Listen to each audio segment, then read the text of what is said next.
আসসালামু আলাইকুম। তামিম ইকবাল কালকে লাইভে এসে একটা কথা বলল, সেটা হচ্ছে যে ইন্ডিয়ার সাথে যদি জেতার জন্য বাংলাদেশ যদি 100 রানেও অল আউট হয়ে যেত, তাও তার কষ্ট ছিল না। কথাটার সাথে আমি একমত ভাই। সাকিব আল হাসান প্রেস কনফারেন্সে বলেছে যে আমাদের জেতার কোনো ইচ্ছা ছিল না। যে প্রেস কনফারেন্স যারা দেখেছেন তারা, এবং টস জিতে ব্যাটিং নেবে না বলিং নেবে, এটা সম্পূর্ণ কোচের হাতে। মানে সাকিব আল হাসানকেও তাকে জানানো হয়নি, বা মাহমুদুল্লাহ রিয়াদ সিনিয়র পার্সন তাকেও জানানো হয়নি। সম্পূর্ণ নাজমুল শান্ত এবং কোচের বিষয়। তামিম ইকবালের এই কথাটাকে আমি কিসের জন্য প্রাধান্য দিচ্ছি, কেন তার কথাটাকে আমার ভালো লেগেছে। তামিম ইকবাল যখন ওয়ানডে অধিনায়ক ছিল, ওয়ানডে যখন কাপ্তান ছিল, তখন ওয়ানডে টিমটা কিন্তু যারা ওয়ানডে যে চ্যাম্পিয়নশিপ হয়, এটা একটা জানেন তো অবশ্যই, একটা লিডিং একটা চ্যাম্পিয়ন, সেখানে কিন্তু বাংলাদেশ কিন্তু একটা সময় 1 নম্বরে অবস্থান করেছে কিছুদিনের জন্য হয়তো বা, পরবর্তীতে 3 নম্বরে অবস্থান করেছে যখন তামিম ইকবাল অধিনায়ক ছিল।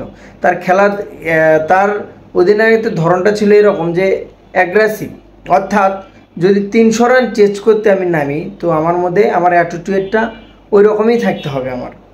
আমার যে অ্যাটিটিউড 300 রান চেস করার মতো অ্যাটিটিউডই থাকতে হবে। কারণ তখন কী করতে হবে, যেহেতু ওয়ানডে খেলা, বলে আমার রান করতে হবে, স্ট্রাইক রেট অ্যাকশন নিচে নামতে দেওয়া যাবে না। ইন্ডিয়ার সাথে যে ম্যাচটাতে বাংলাদেশ হারলো, সেই ম্যাচটাতে যদি সেই দিকটা বিচার করি, 193 টার্গেটে কোনো একটা ব্যাটসম্যানকে দেখা গেল না যে 125 বা 20। রিশাদের কথা বাদ দেন, কারণ রিশাদ হোসেন 3টা 6 মেরেছে, ওটা ব্যাটে লেগে যাওয়া বলেন আপনি, সে তার অ্যাবিলিটিও আছে মারা, সেটাও বলেন। সেই সময় হারের মুহূর্তে, সেই সময় তার আর কিছু করার নেই, এটা ওটার কোনো মূল্যহীন যে 3টা ছক্কা মেরেছে। প্রথম থেকে তারা টপ অর্ডার খেললো, তাদের স্ট্রাইক রেটটা কত ছিল, লিটনের স্ট্রাইক রেটটা কত ছিল, 100-র নিচে।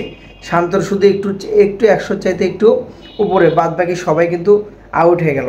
অর্থাৎ তামিম ইকবাল যে কথাটা বলেছে যে 193 রান চেস করতে যাচ্ছি, সো সেখানে যদি আমি যে ব্যাটিং অ্যাবিলিটি দেখিয়ে এই পাওয়ার হিটিং করে, বা ওই জিতার তাড়নাটা মনের ভেতর নিয়ে যদি 100 রানে প্যাকেটও হয়ে যেতাম, তাও আমার কাছে ভালো লাগতো। এক্স্যাক্টলি সত্য কথা বলেছে ভাই। কারণ আপনি 193 টার্গেট যখন আপনার সামনে থাকবে, সেই রানটা যখন আপনি চেস করতে যাবেন, আপনি সেই রানটা চেস করতে গেলে কী হবে, যে আপনার মধ্যে সেরকম অ্যাবিলিটি থাকতে হবে যে আমাকে জিততে হবে। সেক্ষেত্রে আপনি ফেলে হতে পারেন, পাশও করতে পারেন, কিন্তু এরকম কোনো কিছুই ছিল না।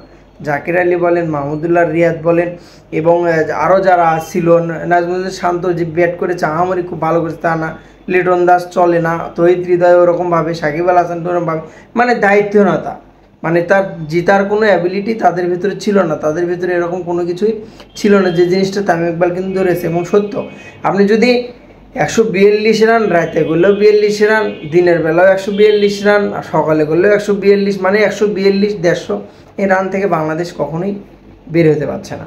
জানি না কবে বের হবে। 180, 200 রানও যে টি20তে হয়, এরাতে কবে বসবে।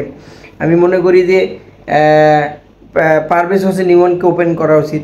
আরিফুল নামে একটা ছেলে, হয়তো আপনারা চিনবেন না, অনেকে চেনেন যারা ক্রিকেটে খোঁজ রাখেন। আরিফুল নামে একটা ছেলে আছে, সে কিন্তু অনূর্ধ্ব-19 যথেষ্ট ভালো, এবং পাকিস্তান লিগেও খেলে আসছে কিন্তু 23-19 একমাত্র সে কিন্তু পাকিস্তান লিগেও খেলে আসছে, আরিফুল ইসলাম। তো তাকেও কিন্তু ওকে ট্রাই করানো, যাতে মাহফুজ ইসলাম শিবলি আছে, সেও কিন্তু ট্রাই করানো। তো নতুন নতুন যারা পাওয়ার হিটিং হচ্ছে, জিসান আলম নামে একটা ছেলে আছে, এরাও কিন্তু ভালো পাওয়ার হিটিং করতে পারে ওপেনিংয়ে।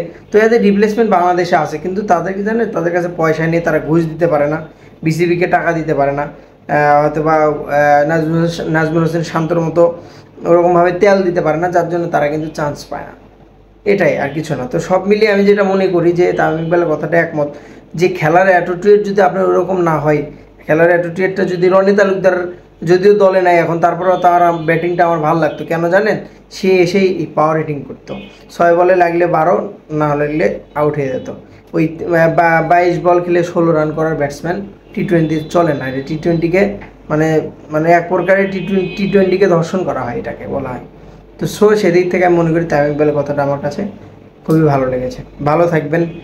আগামী 50 বছরে বাংলাদেশ কোনোদিন কাপ পাবে না, এটা ধরে রেখেন। সালাম আলাইকুম।